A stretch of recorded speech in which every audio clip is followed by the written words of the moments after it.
Welcome to another episode of Behind the Dreamers. I'm Jennifer Loading, and we are talking to the achievers, the creators, the magic makers, and the dreamers. These are our friends, these are your friends, and they are living the extraordinary. Well, my guest today says that he learned the value of customer service early in his fitness career and realized its power in helping distinguish you from others. He used that service superpower to grow his business while working for a large fitness brand. And when he opened his first business in 2013, he applied those same principles to expand it.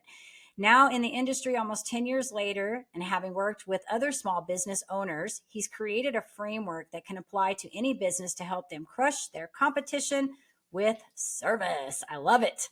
All right, super excited to get him on today. But before we do that, I need to do a shout out to our sponsors because we love our sponsors.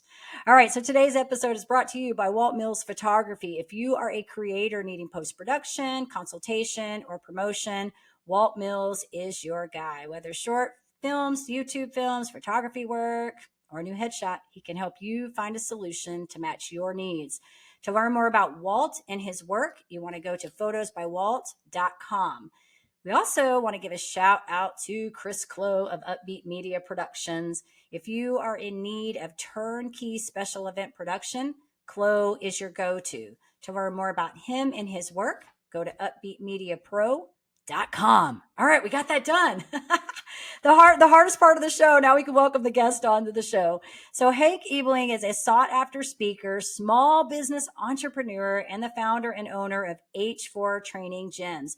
He's built his career on a passion for customer service and customer experience, and today helps other small business owners transform their customer service. Hank hosts his popular Success Trails podcast, focusing on small business owners and their success. He also recently authored the book, Crushing the Competition with Service. So, Hank, I am super excited to have you on the show today. Welcome. Hey, thanks for having me, Jennifer. Excited to share some stories and hopefully bring some value to your listeners. Yeah, absolutely. And I just realized, I don't know how I missed that you had a podcast. So I'm so super excited to hear that you have a Yeah, podcast. I mean, it's been about 4 years and some change now. So just, I have a passion for fellow small business owners. So it started as just kind of a hobby and just kind of took it from there. Yeah, how fun. I think that podcasting for most of us starts out kind of as a hobby, and then we end up kind of liking, and it just sort of kind of morphs into other things to sort of brand what we do, Yeah, right? 100%. Awesome. Awesome. Well, I'm excited to chat with you. And I think, when I reached out to you to get on the show, I think the thing that caught my attention was your methodology and how you do business and the whole idea of customer service, because my background came from the network marketing space. I always tell people, in the pink bubble, and we were all about customer service, building relationship. And so it's so interesting how we move now. So many people move to this online space, and how we transition that customer service, because it's such a different arena to be in, and when you're online. So I'm excited to chat with you today, but I want to kind of open up this a little bit about how we arrived, how you arrived to where you are now, what led you to this. And so maybe give us a little bit of a backstory on this. Yeah, so I was an athlete growing up. And when you're an athlete, you train and you train to get better at your sport. And I started training and realizing like I loved it. I loved that you can transform your body, you can get more confident, you can get better. And started thinking, well, if this can happen to me, what would it be like for others? Slowly started helping out some friends. And next thing you know, kind of fell in love with the whole aspect of training and transforming people's bodies and their lives through fitness. And that passion over time just led to, hey, you know what? I want to create my own brand, own gym. That was a dream, had to take steps along the way, but eventually got there in 2013. Wow. So you've had this gym. So you've been doing this now for 10 years, like we said. Yeah, we're coming Awesome. up on the Big Ten, October of this year. So excited. I know that's a big mark for business, especially small business. So definitely grateful for that. Yeah. Yeah. And so do you have several gyms, or is it one big main gym? So we do have two locations. We opened our second Okay. location in 2017. So that's coming up on our 6 year anniversary here next month. Wow, very cool. Very cool. I think that's awesome. So my background's fitness too. I taught aerobics actually for many, many years in my late 20s, early 30s when my kids were little. And then I taught at like the main gyms, like Bally Total Fitness was where I started. And then I worked at 24 Hour for a while and some other cool places. And then when we moved to Dallas, I had to sort of kind of start over at the bottom, not really in my fitness, but they put me in not such prime classes anymore. And I was like, forget this. I don't want to do this anymore. Like I had such great classes and, times changed. So I love that. But like you, fitness has kind of been a part of my life for a really, really long time. And it's such an important part of what I talk about even now. So, and just to your point, I've been at the same gym for 12 years and counting, same facility. I'm not the person that wastes a gym membership ever. So That's good loyalty. for That's you. what we love, right? Be loyal to a brand if Right. they treat you right. So Yeah. Yeah. Well, and I think a lot of mine is the convenience, and I think people are such creatures of habit. If they find a place that they feel safe at, and I want to talk about that with you because you're obviously doing something right to be able to stay in business for this long. If you find a place that people feel safe at and it's easy to get to, easy to access, right? And it's not a lot of hassle, then they will stick around. So maybe that's what I want to talk to you about is this customer service. Like what are you doing that is making your brand unique? I think the biggest thing is putting people first, and that's both internally, so our team, my team, and externally, our client base, putting them first. I think so many businesses, particularly the large businesses, but tend to look at the profits first, people second, which profits are very important. If you don't make money, you won't be in business. But if you put people first, the profits eventually come. So really try to emphasize it's got to be about people. My team, if I don't treat them right, they won't treat our clients right. And obviously, if we don't treat the clients right, then we're going to be out of business. So I think it's just putting people over profits, and those profits will come. That's kind of the mindset I've taken from day one, being at another gym, just a trainer, till now with my own business and our two locations. Well, and you said something really I think is interesting and yet very powerful is that you said taking care of your people and then your people take care of your customers. And it gives me chills when you talk about that because this is such a mixed up thing for a lot of people. A lot of people like to put the customer first. They think that the customer is always first. But the thing is, if you're not taking care of your own people in house, why would you ever expect them to take care of your client for you? Yeah. You know, Uh, it's such a mixed. Go I was ahead. going to say, sorry, I would say 100%. I think that's why so many businesses lost people, whether it was during COVID and after in terms of employees, and still because I think a lot of employees realize I don't want to work for this woman or this guy. They don't treat me right. It's not a good environment. So, no, it's not worth my time and the money I'm making.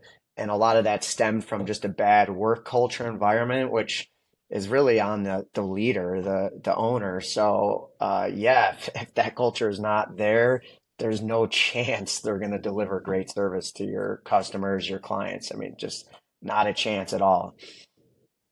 Yeah, that's so true. And so, have you always kind of thought this way, or was this like from working in the previous fitness industry, in the place that you were at before? Did you recognize there were things there that you didn't like, and you said, "Hey, I want to be different when I come over here and do this"? Yeah, I think a couple things early on in my career in fitness. I had a manager, she was the boss, and she came from a hospitality background, and she was so strict on different levels of customer service, how you stand. I always talk about her, hand positioning. She would not yell at us, but point out if we didn't have the proper posture right in front of people. And just little things like that stuck with me. And then moved on in my career to work for bigger, large chain gyms and realize, okay, this is very crowded space. I have lots of competition to get clients. How do I stand out? We're all training people. We're all kind of doing similar things. Well, what if I just take care of them that much better than the person next to me? What if I go out of my way to email them, to text them, check in on them? That should distinguish me a little bit more when the other trainers are worried about themselves after that hour or so. Slowly started to realize that can be something that can really separate you, and even more so once you're talking about actually your own business. Yeah, that's good. And well, and I think that's so interesting because for me, this is like a no-brainer too. I get this. Like, but it wasn't something that overnight I picked that up, right? I think that you just start really realizing that it's almost like a paradox in a sense. You know what I mean? It goes contrary to what we think we need to do, right? Because we get hung up on these things. And I always say it's like you have to do the things that are unscalable to get the things that you want to happen, right? In your business. And it doesn't happen. The ROI is not immediate, but over time, you start seeing that all these little things that you do that differentiate you from somebody else, they start to be noticed. And I was just having this exact kind of conversation with the client. Like I was trying to, we were talking about conversion. How do you get the client to go from, okay, they like you, but why do they like you enough to want to go with you on the other side of that journey and spend their money on you? Like, what does it take? It's not necessarily a sales pitch. It's somewhere in between them meeting you and you actually selling, right? Like they have to have a reason in between there. And that's where I think that differentiation comes in of how are you going to stand out from your competitor? Yeah, and it's all about relationships. I love this saying that, people quit transactions, but they don't quit relationships. So if you and your business are seen as a transaction, boy, when that next shiny object comes and opens up or new products offered, they're not going to think twice about ditching you. But if you've had this strong relationship and they like you and they trust you and they feel like you're serving them, they're going to think twice. Maybe they'll go check out that new shiny object, but it'd be really hard to pull them away from you if you really have that relationship, and so does your team. Yeah, that's good, Tank. That's good. So anybody, I want to ask from you since you're such an expert on this customer service. I love it. Like this, like I said, when I read your profile, I was like, oh my gosh, this is so good because I think this is such a lost art with a lot of people. And even, here in Dallas, we do a whole lot of networking here. And I get a feel for these kind of people when I go networking. Like they come up to me and they start handing me the business card right away. And I'm totally turned off. Like I even read people's emails and I can just tell by the way they send an email to me if this is a transactional or if this is like, what am I going to get out of you? What's the ROI on this immediately? And of course, we are in business. We need to be thinking like that. We can't give everything away from free, but we know those people that are transactional and those people that are relational. We can, those of us have been in the customer service industry long enough, we can recognize it. So maybe for somebody on the other end right now who's going, okay, I got this business right now. What is one thing I could do that maybe could be something out of the ordinary for my clients? What maybe like what is one tip you could give them? I don't know if it would be out of the ordinary, but I think one of the easiest things that anyone can do with any business is just simply to be more responsive. I think if you look at a majority of businesses, they have an epic failure in being responsive, whether it's phone, text, email, whatever, right? We kind of get caught up and busy and we don't become as responsive as we can. And that annoys people, right? If you think about yourself, when someone doesn't get back to you Yeah. within a reasonable amount of time, it's annoying and it creates a barrier and it creates something that you don't want when it comes to customer experience. So I think if you can just simply become more responsive in whatever field you're in, that in itself will put you head and shoulders above anyone else in your field when it comes to your competition. Yeah, that's good. That is good. And you're right, because there are places that, like doctor's offices are notorious for this. I say, oh, that drives me crazy. And I always say, that your staff is a reflection of the leader. I believe 100%. You could have a really good leader, doctors. I think that to me, this is night and day for me. If I like a doctor, but I go into their clinic and their staff is awful, I am so turned off. Because to me, how do you be great, but then you don't have a great staff, like the people that work in your environment, because if they're not, it goes back to how are they taking care of their clients, right? So I think that it's all a reflection. Your people are a reflection of the leader itself, and so you're doing something right, and I like that about you. I think it's an awesome thing, and you've been around here for a while and you're teaching other businesses. So tell me what you're doing with these other, how you're helping these other business owners now. Yeah, so it really just started within our gym. We have lots of entrepreneurs, lots of small business owners, and they would see what we were doing from a customer service standpoint. They appreciated the community we had built. They started seeing, well, hey, you got new employees and you're growing. When you lose somebody, seems like it's effortless, the next person that transition, and like, what are you doing? Like, maybe it could help my business. And so started some of those conversations that led to writing a book over COVID on it to help small business owners, which you touched on in the intro, just a short read, which is kind of a basic framework. And then now, about to launch just an online course, which is specifically designed for small business owners to do just that, create that service culture that the Ritz-Carltons have and those type of businesses. How can you recreate that within your business? So that's kind of become a side passion of mine, is helping other small business owners. Oh, how fun. That's awesome, Hank. Yeah, and it is true. It's funny because I've networked at the Ritz Carlton before, so I know how they are over there. We have one here, and it's so funny because there's a fairly large networking group that goes there. And I will always say this: that if you get there at 6 o'clock on the networking night, you get free guacamole and tequila shots. They give you these little sample size tequila. We all know about it. Everybody wants to be there at that time. But yeah, that's awesome. Congratulations on your book, obviously, that we mentioned, but then your upcoming course. I too am building a course, so I know the grind that goes behind that. I'm like, I swear this thing, it's a monster. It's going to be the death of me. I'm like, can I just get done with this course? So I understand the passion and the commitment that goes behind getting that done. So good for you. So I want to ask you, because obviously a lot of the people that listen to our show are also entrepreneurs and creators, people that are doing different things. I feel like we're all sort of creators in our own mind. What do you feel like maybe has been, as an entrepreneur, maybe one of the and it might have been when you first started, when you were kind of getting things up and going, maybe one of the biggest struggles that you had as an entrepreneur. I mean, I think the battle for all entrepreneurs is just wanting everything in the now. So it's always that you have to have the long game in mind, but it's also hard to think about that, right? Like, I want it now. I want to grow. I want more clients now. I want more equipment. I want this now. And I think sometimes you just have to sit back, realize that it is the long game you got to think about, and it does take time, right? You're not going to just build anything with a quick snap of the fingers. So I just think sometimes there's that battle that a lot of us have, which is okay, just stay the course, have that belief, understand that even if you want it right now, you just got to kind of let it build over time. And so I would say that's probably the one thing. Yeah, I can probably resonate with you on that one because I'm that way too. It's like that learning curve. Like we just want to know it. Like forget the learning. I just want to know it. I don't want to have to go through all the pain of that, right? But there's no glory in that, right? Like there's no victory in not doing any of that. And it's so funny. Do you follow Simon Sinek, or I'm sure Yes. you're familiar with him? Okay, he talks about infinite and finite games. That's what this is making me think of a little bit about the big term, the long term thinker, and how. And he talks a lot about that in business, and it goes back to customer service, right? Like, how are you thinking about your business? Are you looking for the immediate ROI? Are you looking for long term? So, yeah, but I'm with you. So many times it's like even this course I'm talking about, I just want to be done. Like, I love the selling part of it and the building, the researching. No, I don't like any part of it. But I know that in order for us to create what we want to create, we have to put the blood, sweat, and tears into it, right? Like, you got to do the work.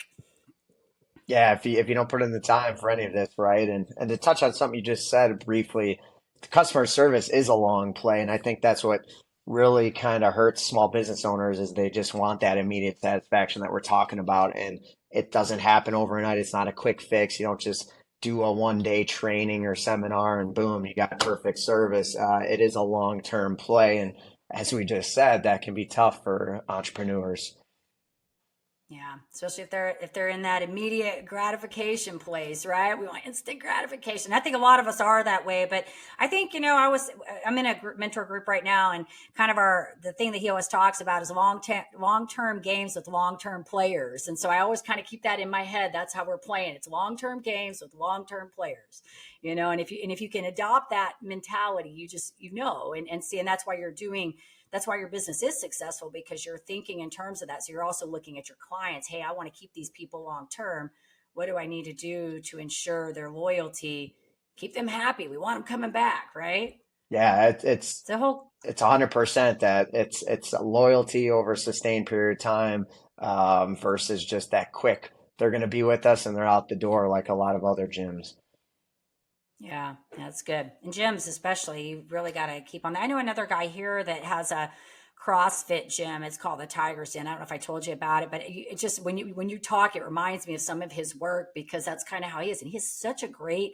I follow him. He has such a great a base like of people that really just like that community. And it's so different. I don't know very many gyms here that are like that. Like they're just, you think about like, I go to LA Fitness, which is, it's great for what I do, been there forever. It's great but it's not a community type gym. It's just that it's up the road, it's convenient for me to get to. But you think about these smaller gyms where they have that. And I'm on thinking like, who are these communities? There's a few that I know of that stand out, like you guys, that really work on that customer loyalty and going over and above and beyond so you can keep your people coming back. And I think that's what makes you guys different, you know?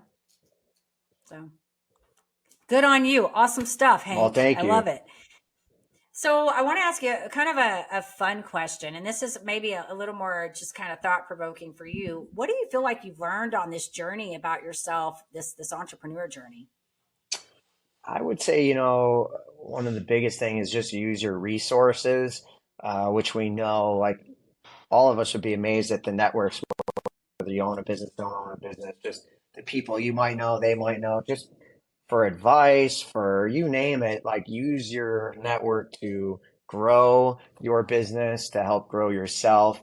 So I would say that's the biggest thing is, okay, like I didn't realize, hey, you got this resource and this person's in your network. And so just to pay attention to who's in your circle and, how you can help them most importantly, but then how they can help you on the flip side. Yeah. Do you guys have a lot of networking where you're at that y'all can do? Because, like I mentioned earlier, I feel like here there's something every single day of the week, like multiple things every day. Yeah, there is. In most communities, I think whether you got, the old school chambers or you got a networking event or now Facebook groups, most industries have their own mastermind. So I think there's always enough Mhm. to get to. It's just, you got to make sure you get to it. Yeah. Well, I'm glad that you mentioned that because I agree with you on that. I think one of the biggest things, I talk about, I've mentioned this several times to different people and different podcasts and stuff about my journey. Like, I came from the network marketing space, so I always had mentors. I was never really without them. So I understand the power of them, but I sort of kind of took it for granted. I really didn't understand the power of actually, even though I was in a business where we fostered relationships, I was in that company for 22 years, but probably a good 15 of that years, I really didn't understand the whole importance about this networking and building relationship thing. It wasn't until crazy story, went to an event, made this decision that I was going to start reading. I hated to read. I was the type of person that, like, if I couldn't watch it on TV, I'm like, I don't have time for that. Who has time for that? Right. But I made a decision in January of 2018 that I was going to change one thing about myself. Like, I was going to just do one different thing. And I decided to start reading. Well, interestingly enough, after I started reading, like 2 months later, I joined a mastermind. I joined like I don't know, I forgot what it was called, like a networking group here, a local networking group, and actually became a trainer for one of those groups for a while. But that was kind of like the door that opened for me, because after that it was like all of a sudden I started seeing the power of just the networking, building relationships. And I laugh even at some of those first like face-to-face appointments. This was obviously before COVID, these face-to-face appointments, because I would sit down and I would immediately go into my sales pitch because I was so passionate, excited about what I had that I wanted to share it. And I realized that does not work. Like, that did not work, and I don't even, it's funny now because I'm completely different in the way I approach these things. But a lot of people, I think, just really don't know what they know, right? Like, they don't.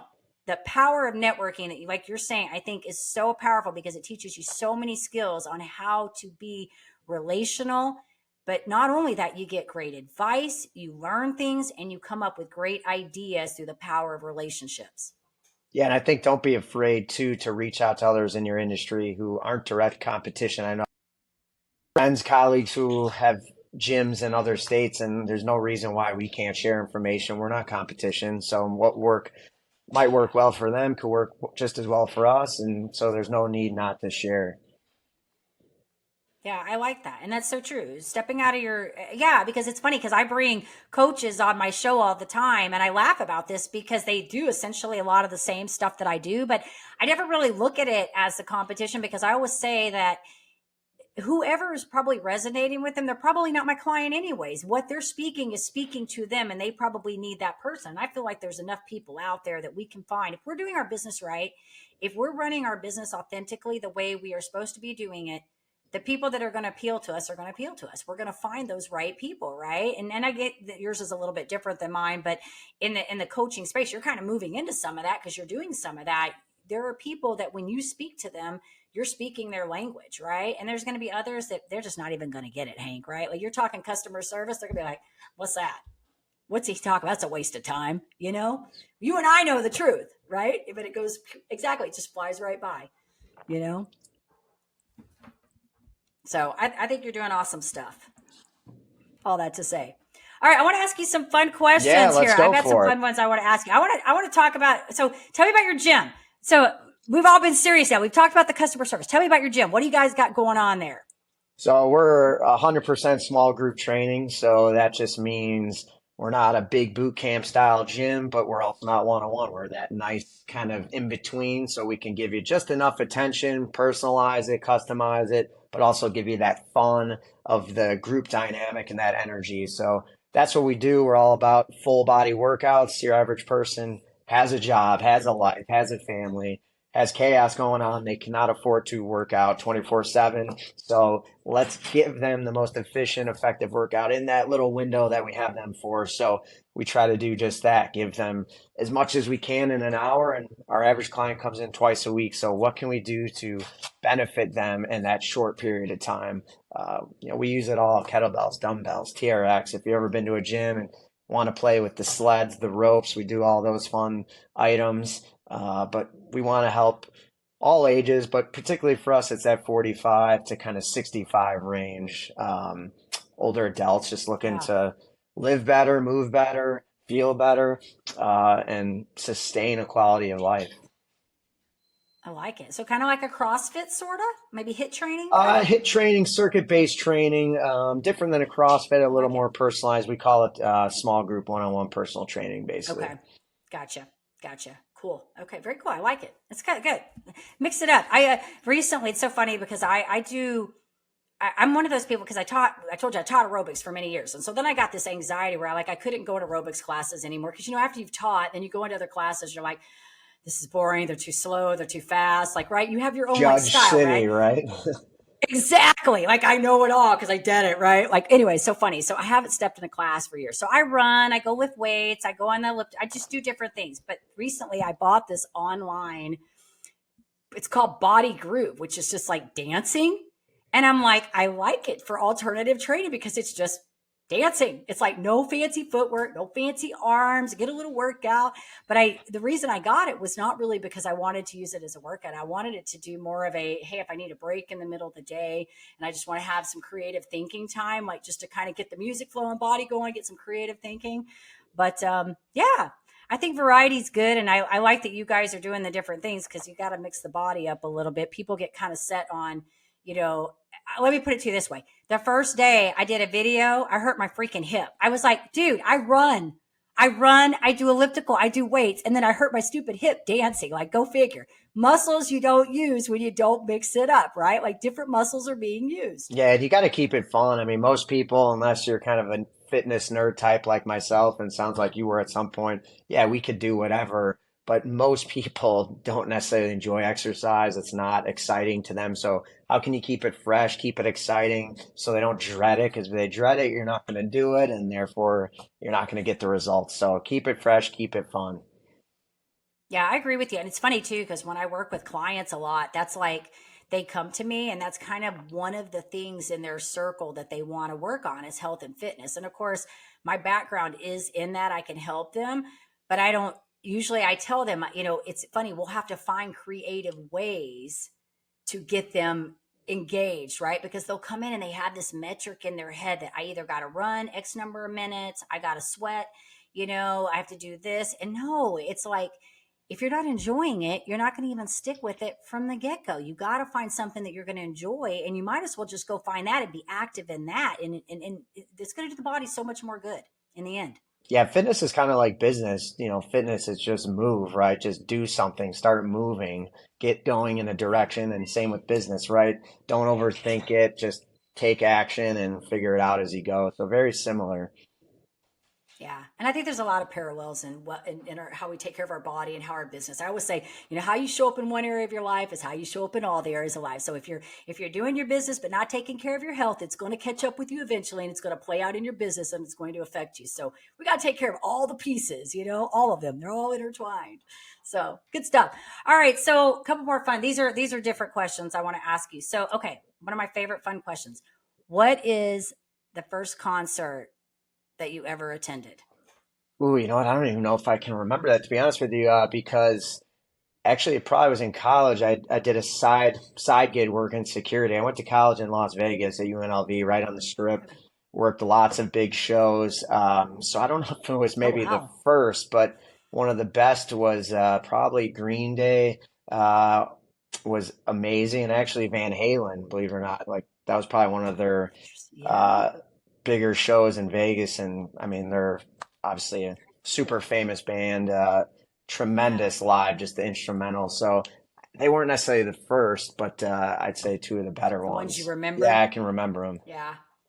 Very cool. I've not seen, I like Van Halen. I always said my very first concert I ever saw was when I was in high school. It was Motley Crue. I think I've seen him like three times since that. I've seen Tommy Lee solo in Houston. So yeah, well, I have funny concerts. I've I'm been sure to they put Motley on a Crue. I've been show. to They do. They are entertaining. They were entertaining then. They still. I don't. They're a lot older now, so it's different. But they still do crazy stuff. I remember it was a few years back I saw them. I've seen. I have such a weird. I have so many different tastes in music, and so I went through all these different concerts for a period of time where I saw Motley Crue, I saw Bret Michaels, I saw Def Leppard, and then I saw Nine Inch Nails, and then I saw Depeche Mode. So like all these just variety of bands that I follow. So, anyways, but I think Green Day would be good, and Van Halen would be a good show, good one to go to. All right, I got two more questions for you. Shoot. Favorite book? Do you have a favorite book that helped you maybe instrumental in your business? Yeah, one that I gift to all new hires and our interns. It's How to Win Friends and Influence People, Dale Carnegie book, classic. Probably Yep, read it every year. It's basic principles, forgotten principles. It's a lot of stuff that I talk about customer service wise is in that book. So I'd say that's probably my number one. that's a good book, by the way. It is. That's a good one. The other one, another one that I really really like is Stephen Covey's The Seven Habits of Highly Effective People. That is like one of my ones that I just, and a lot of it, even with what you're talking about, because he talks about the win-win scenario and how the idea is always how do we create this win-win situation and be okay walking away if there isn't, but the goal should be to try to create this win-win and, seek to understand before being understood. That's another one that always sticks with me. Big one. So that's one of my favorite books. But the one you're talking about, also a very good book. So, all right, last fun question, and then we'll wrap this up. What is in your Amazon cart? Ooh, the question probably should be what's in my wife's Amazon cart. Then we'd have to spend a whole podcast on that. If you looked at mine, I guess it'd probably usually be books, exercise equipment, and protein bars, shakes. So nothing fancy, probably nothing you wouldn't guess, but not as Yeah, exciting as my wife. that's so fun. I love the Amazon question. Every now and then somebody will be like, I have nothing in the Amazon because if I'm not going to buy it right now, I'm not putting it in there. But, like I go in there and it's so funny because, well, first of all, I've said this several times on shows. My son and I share. So we have a family account, but my son is somehow connected on mine. And so I will go in and I find the most randomest things in my Amazon cart. And I'm like, it's car parts, animal things, hair stuff. I mean, just random things. So I laugh about it, and then I have to go in and I have to click, save for later because I go to put my items in and they're all sitting in the bin.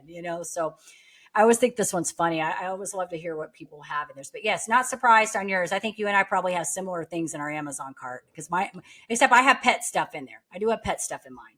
So it's good stuff. So, Hank, if our audience wants to find your book, maybe catch up on your podcast, learn a little bit more about what you're doing, or maybe they want some, find out about your program course that's coming out, where do we want to send them? Yeah, I think the best way it would be just to reach out on social media, whether it's Instagram, find me on Hank Ebeling, Facebook, Hank Ebeling IV. I'm sure in show notes you can throw some links down for the course. for the book you can find on Amazon, Crushing the Competition with Service. But yeah, I'd love to connect on social media, LinkedIn, Hank Ebeling. I'd be happy to answer some questions, help you out, and give you some direction. Cool. I'm gonna connect with you too, so I can keep up with what you're doing and all your good stuff. So when your course comes out and stuff. So and excited, like I said, that you're doing a podcast and stuff. I'm sure you're doing great things and keep doing your thing. Keep inspiring and it's one of those things. I think customer service is a lost art, especially in this day and age. I mean, I don't know how many of us sit on the phone waiting to get through to someone only to get rerouted 50 times to somebody. I know I'm exaggerating, but it'll be at least 4 times. We get rerouted and then you have to re-explain everything all over again to another person. Like, I just told the fifth person the same story. So keep doing your thing and keep inspiring and all that good stuff. So, do you want to say to, of course, of our audience, if you enjoy our show, please be sure you give us a rating both on iTunes. Check us out on Facebook. Go hit that subscribe button on YouTube so we can keep sharing all these awesome stories of amazing people living the extraordinary. And we want to leave you guys with a final thought. In order to live the extraordinary, you must start, and every start begins with a decision. You guys take care, be safe, be kind to one another. We will see you next time. Thanks again, Jennifer.